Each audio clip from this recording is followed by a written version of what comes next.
Hey, what's up guys? Welcome to our 20-second Xamarin Android tutorial. And in this tutorial, what we're going to be taking a look at is doing some multi-threading, and with that, speeding up our application. You guys may have noticed that when you load in a high resolution picture from the gallery, that if it's big enough, it's going to lag. It's going to kind of just go blank on my phone. It just goes blank, the black screen for a while, for a few seconds, and then it comes back and finally I see it in my contacts list. However, that's pretty much unacceptable, and what we want to do is we want to release the UI thread from doing any kind of compressing or decoding, and that's what's really clogging it up. Is the decode stream takes a while, and then when you compress also takes a while, and then of course when you upload, which we already do that on a separate thread, but these two are the ones that take a while. So they will clog up the UI thread. So we want to relinquish the responsibility of the main thread to do any of that, therefore giving the user a smooth interaction in between activities and whatnot. Okay? So the first thing that we could do is pretty simple. The first thing we can do is just simply go here, and then we can just, we'll tree that over here, and we'll use this bitmap, and then we can just simply, oops, so you want to take this bitmap off if we wanted to. All right, so we just declare a bitmap. All right, and then we can just do bitmap equals decode bitmap from stream, just like we do in the line below, and we can do 100 by 100. That should still be fine. Okay, and because remember, this code that we wrote in the previous tutorials will return a bitmap. So this is going to be our scaled down 100 by 100 bitmap. Okay, so this is going to be our thumbnail in a sense. Okay, and then with that we can just do like so. All right, and then that bitmap is going to be sent. Our thumbnail is going to be sent now to the server, and it's going to be a lot smaller and condensed. Okay, so it's gonna be a lot faster. You probably don't even have to do any multi-threading, but you may still want to. But it's going to be a lot smoother and faster, just because there's less data. Okay, so that's one way to do it. That's a quick way to do it. Another idea would be to go into your SQL server and use the method that we've been using. So let's all undo all this. Okay, so still use this, and then now in the bitmap, what we do is we can have a separate column, and we can send it to two different images. We can send it the thumbnail version, okay, the one that I just showed you, and we can have another bitmap gets sent is the full version. Okay, so we can have two different columns in our contacts table, and then whenever the user clicks on it, we can summon up the full image quality when it's going to be full screen, but in most cases we can just do the thumbnail. Okay, so that's probably the way that I would go. I would just have two different columns in my context table, one for the image thumbnail and one for the full resolution thumbnail. Okay, and then my image thumbnail will populate my contacts list, and then if we ever want to go full screen, then we'll bring up the full scale image. Okay, but this gives us a good opportunity to go into some parallel computing and look into how to speed up the program and relinquish responsibilities from the UI thread. Okay, so this isn't the way that I would do it personally, but this way that we have right here does propose a problem that we can solve with multi-threading, and it's a good learning opportunity. Okay, so let's go ahead and progress with doing some multi-threading. So say if we just had to compress this huge image and we had to do all that, let's go ahead and figure out what we need to do. Okay, so the first thing that I want to do is go ahead and stop this program from running. So the first thing that I would want to do is I would want to make a background worker, and background worker is native to .NET. So we can take advantage of some .NET tools to get our job done in Xamarin Android. Okay, so we want to make a global variable, and it's going to be a background worker. And we've gone over background workers very quickly in the past. Import that. But we're going to actually use it, and I showed you how to use it, but we're actually going to use it and put it to the to work in a real world way. Okay, so before I was just kind of threading, and I just had a thread, and I just had it sleep for a few seconds, and just showed you what the worker is all about. But in this case, I'm going to show you just a real world problem that can be solved with doing some multi-threading. Okay, so the first thing we want to do is we want to declare the code, any code that we would like to run on another thread. Okay, so I'm going to have a method right here. Okay, and I'm just going to do it inside of the same method. That way I can use the parameters. The good way about doing this way is doing it the anonymous method way, is that it's not in a separate method like it would be when I look at the way I usually do it. And with that, I can use the same variables that are in this method. Okay, so I don't have to pass in any variables to the other method, and to be able to use them, I can just, this is still, all these variables, this local stream is still in scope here. Where if I made it a separate method, if like this, okay, I will no longer be able to use stream. I'll have to pass it in, or make it a global variable, or do some kind of technique so that I can still use this stream or make another stream. So sometimes it's easier to just do it this way. That way the local variables in that method are still in scope in this method. That's called in the background. Okay. So now that we have that, let me go ahead and get rid of that. We'll want to call it. Okay. And the way we start our thread is just run worker async method, and that'll automatically call this do work method and do any code inside of here. Okay, so pretty simple with a worker. The worker is a really good way to just do some multi-threading and not have to write a lot of code. Basically, you just write a concurrent method and then throw that method inside of the do work, and that method will now run on a separate thread from the UI thread.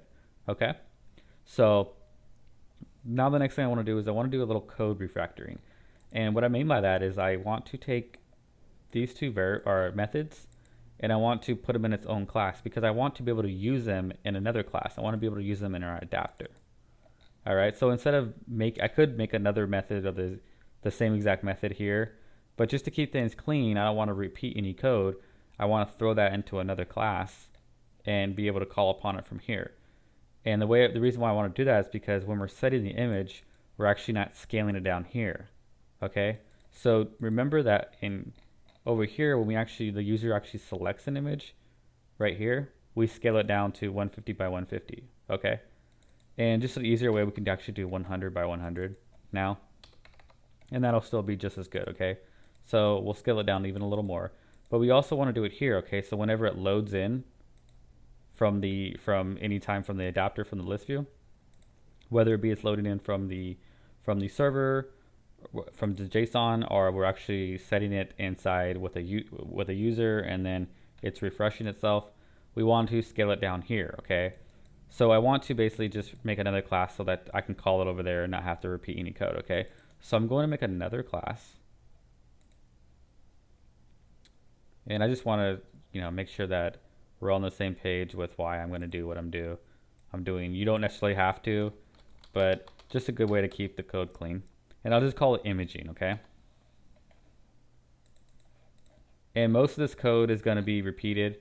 We're not going to do anything special with this.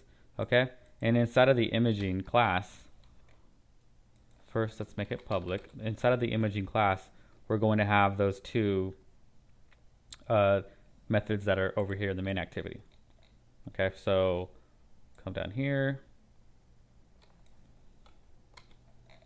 and we'll just get rid of those, copy it, and then we'll paste it over here.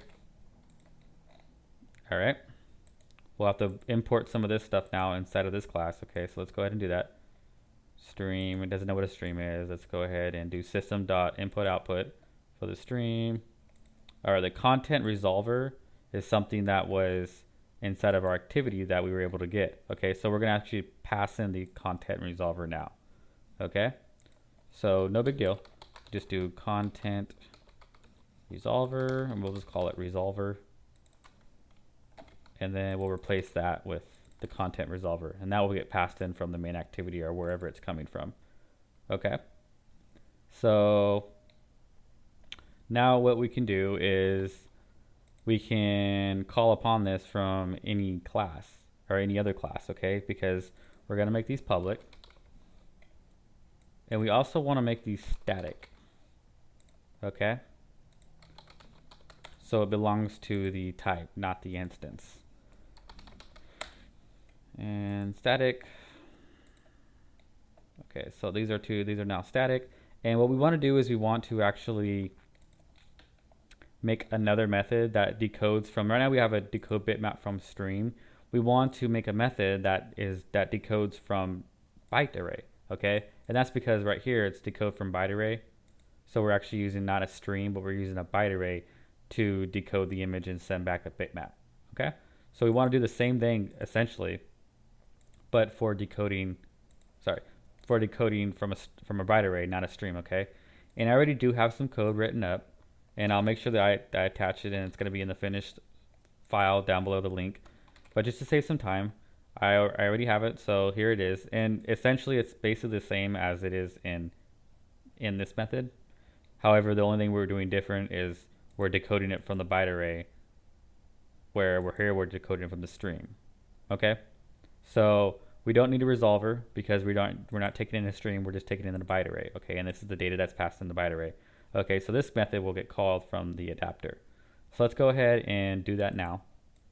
All right. So we can do, come into here.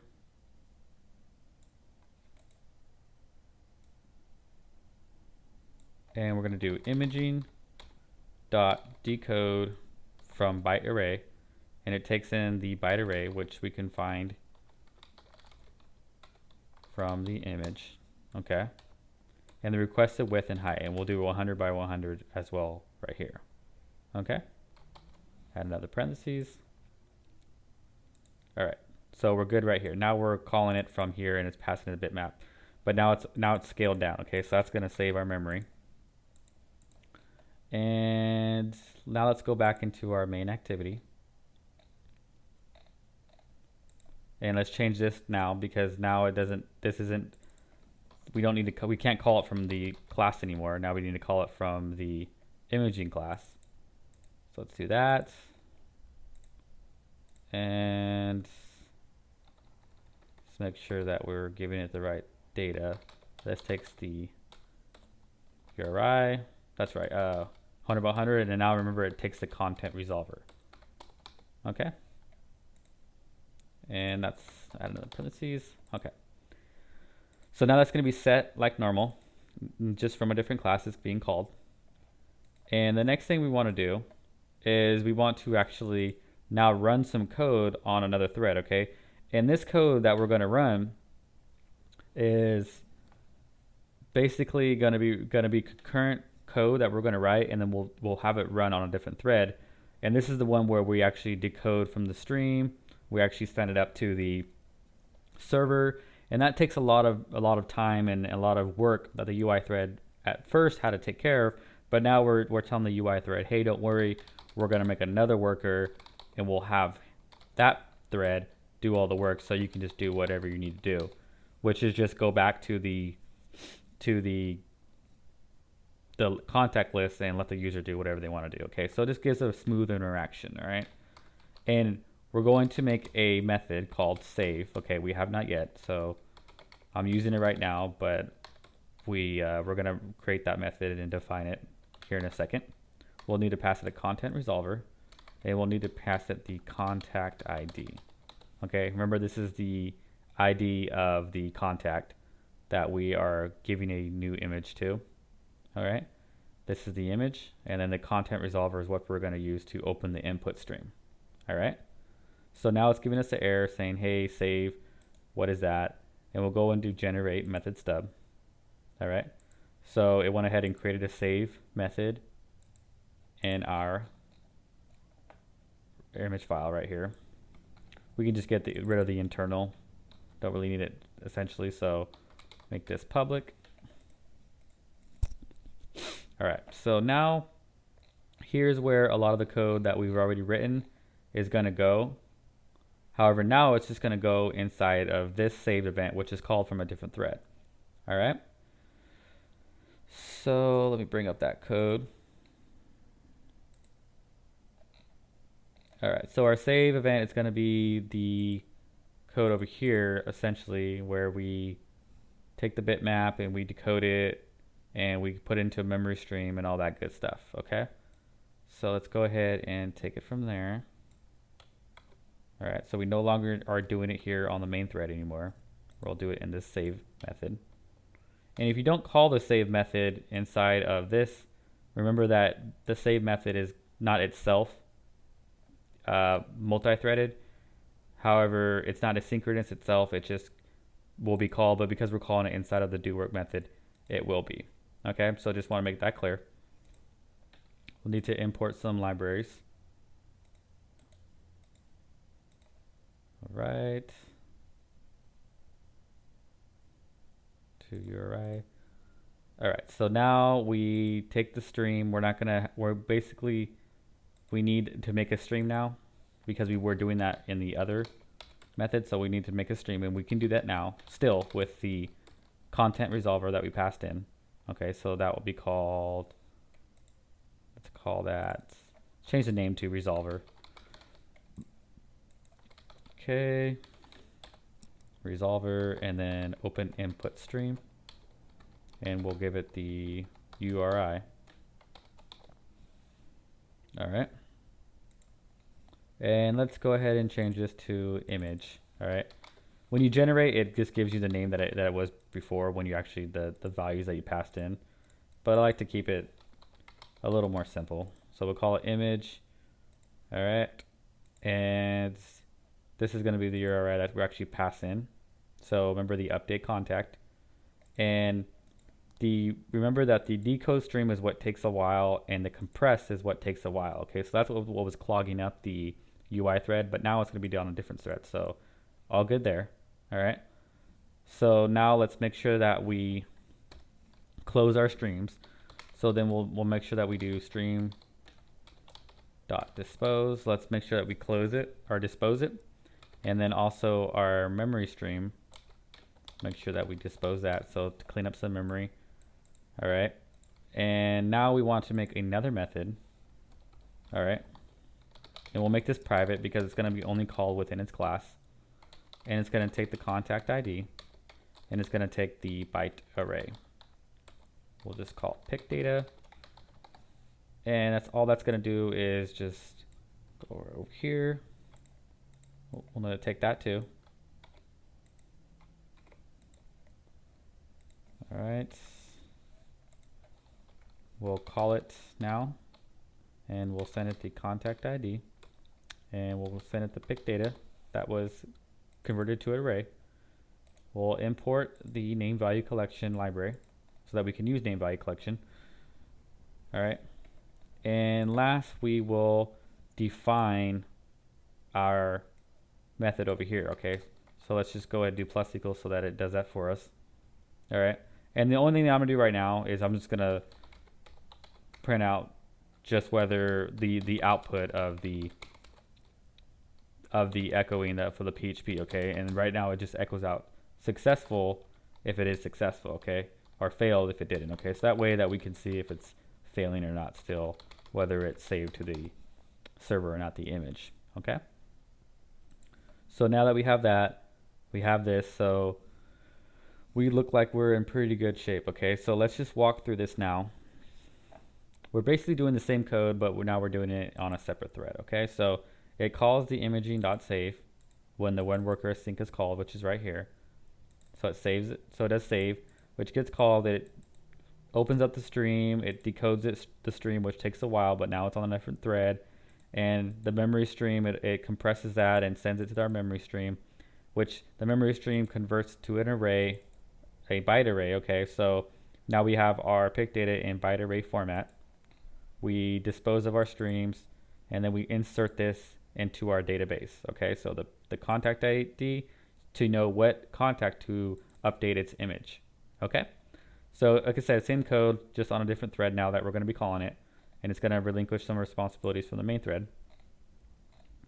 And the last thing we want to do is we want to make sure that we don't. There's different ways to go about it, and there's a lot of things that you might have to check. You might have to check for yourself, like whether the server that you're going on to ping it, make sure that's on. If it's not, then we need to say error, can't send image to server or whatever.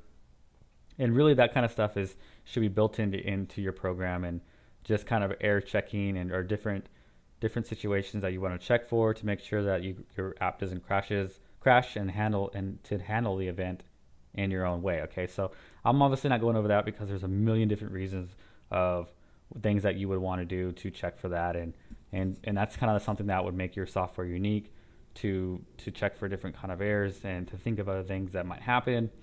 So like I said, there could be errors with like your servers down, or the code on your PHP file returned unsuccessful because a new column was made, or the database was changed in some way so that your PHP file or your code is now outdated and that never got updated. So there's a million reasons why, but I'm not going to go into any of that.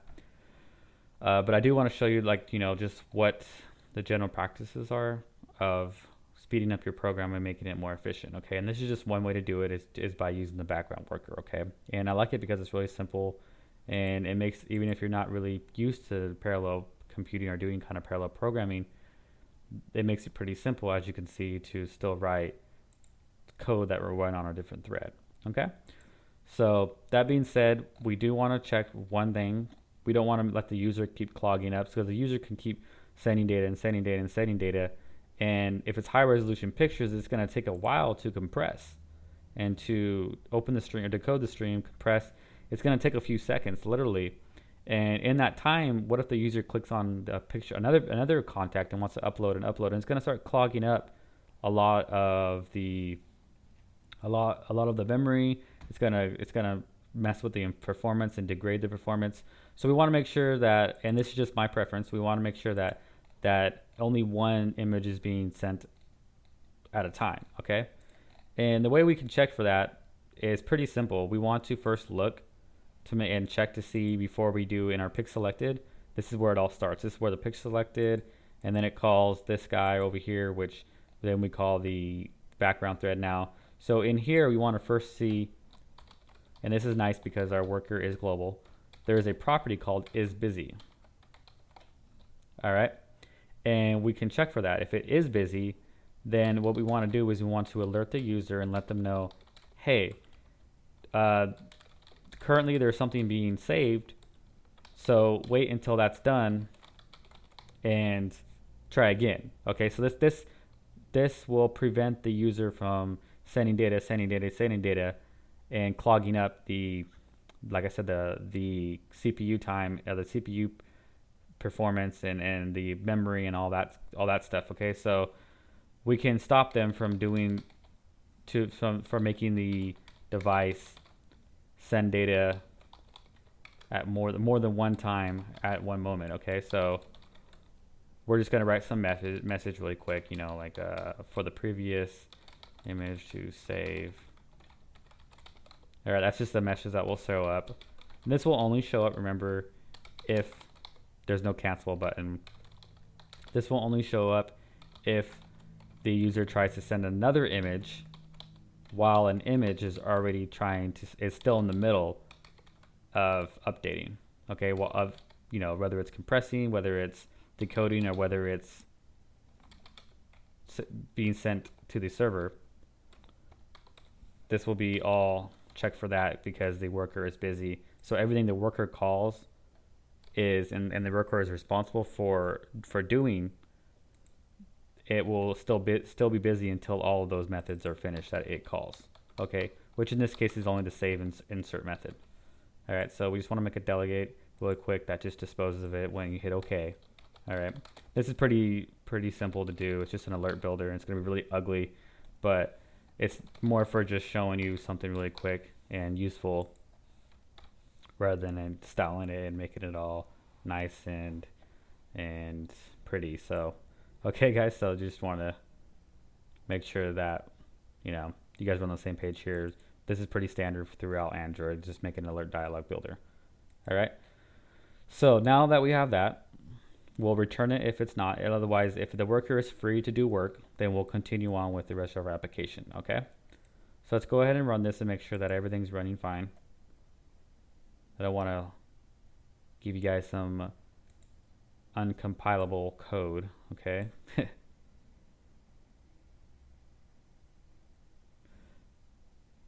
All right. And it's going to be a little hard, a little tricky for me to show you that the now the device will stop you from uploading an image if there's still one being in the process of uploading, because I don't really have any highly resolution pictures, and because of that, because I'm on the emulator, when I try it on my device, I have some big pictures that I can try, and then it does take a few seconds, so it gives me time to try to upload another one. But on the emulator, I noticed that it's kind of hard to do because the PNGs that I have are pretty small, and it does it really fast. Doesn't seem to want to build. All right, I was having some trouble with the emulator, but now it seems to be working. I just had to restart it. Sometimes it does give me some trouble. Okay, so we have not created an instance of the background worker. So something I forgot, no biggie. What we can do is we want to do worker equals new background worker. All right, so that was the first method that's called, so we'll do it there. And then here now it should have a reference to an instance. Okay, so let's go ahead and try to run that again.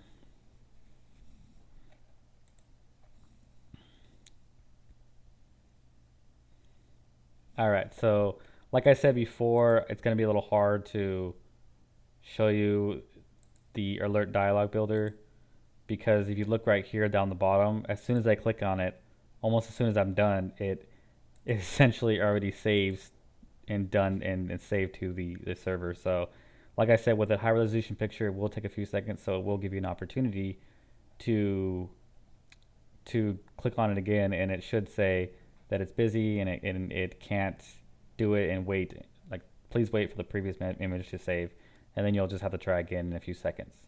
Okay, so this will just help the device not be so clogged up and have basically a queue of just a whole bunch of images, and hopefully you stop it from crashing if that's what it comes down to.